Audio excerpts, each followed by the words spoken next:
Taste the Daily. Chennai போரூரில் அமைச்சர் நாசர் பங்கேற்ற நிகழ்ச்சியில் 500க்கும் மேற்பட்ட சாலையோர வியாபாரிகளுக்கு உணவு வழங்காமல் பசியால் காக்க வைத்த சம்பவம் அதிர்ச்சியை ஏற்படுத்தியுள்ளது.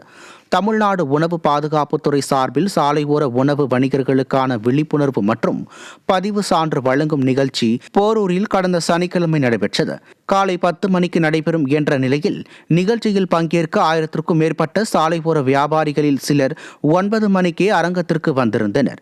அப்போது அமைச்சர் நாசர் பேசி முடிக்கும் வரை யாரும் விழா அரங்கத்தை விட்டு வெளியே செல்லக்கூடாது என நிகழ்ச்சி ஏற்பாட்டாளர்கள் தடுத்ததால் அவர்களுக்கும் வியாபாரிகளுக்கும் வாக்குவாதம் ஏற்பட்டது. மேலும் உணவு பாதுகாப்புத்துறை ஏற்பாடு செய்த நிகழ்ச்சியிலேயே உணவு வழங்கப்படாமல் பசியில் காத்திருக்க வைத்தது பெரும் அதிர்வலையையும் ஏற்படுத்தியது.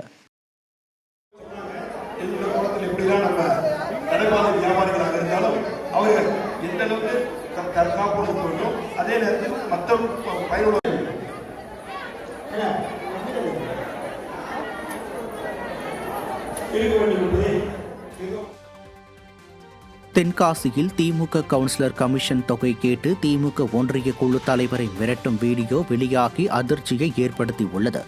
தென்காசி ஊராட்சி ஒன்றிய 3வது வார்டு கவுன்சிலரும் திமுக கிழக்கு ஒன்றிய செயலாளருமான அழகு சுந்தரம் என்பவர் மாவட்ட ஊரக வளர்ச்சி முகமை திட்டத்தின் மூலம் அமைக்கப்பட்ட தார் சாலை பணிகளுக்கு தனக்குரிய கமிஷன் தொகையை கேட்டு திமுகவை சேர்ந்த ஷேக் அப்துல்லா என்பவரை மிரட்டும் ஆடியோ ஒன்று வெளியாகி பரபரப்பை ஏற்படுத்தியுள்ளது. ஸ்டாலின் ஆட்சியில் அரசு பணிகள் கமிஷன், கரப்ஷன், கலெக்ஷன் அடிப்படையில் நடைபெறுவதற்கு இந்த காட்சி ஒரு உதாரணம் என மக்கள் குற்றம் சாட்டுகின்றனர்.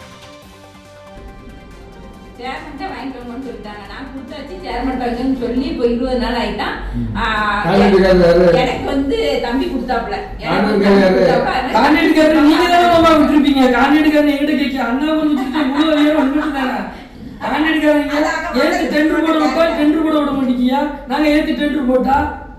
டெண்டர் போட்டவொடனே ஸ்டேஜ்ல க்ளோஸ் பண்ணுவீங்க. டெண்டர் போட்டு நீங்க தான் உங்களுக்குள்ளது உங்களுக்கு வந்துடும். அது வாங்கி பொறுப்பு அன்னைக்கு போலேன்னு சொன்னேன். நீங்க கட்சியில தலையிடக்கூடாதீங்க. கட்சி தலையிடக்கூடாதீங்க. அன்னைக்கு நீங்க பேசும்போது எல்லாம் சொல்லி 2% அதெல்லாம் இந்த கட்சிக்கே வரல. இது கவுன்சிலருக்கு முறைக்கு வந்திருக்கு, கட்சிக்கே வரல. கவுன்சிலருக்கு முறைக்கு நீங்க சொல்லுங்க.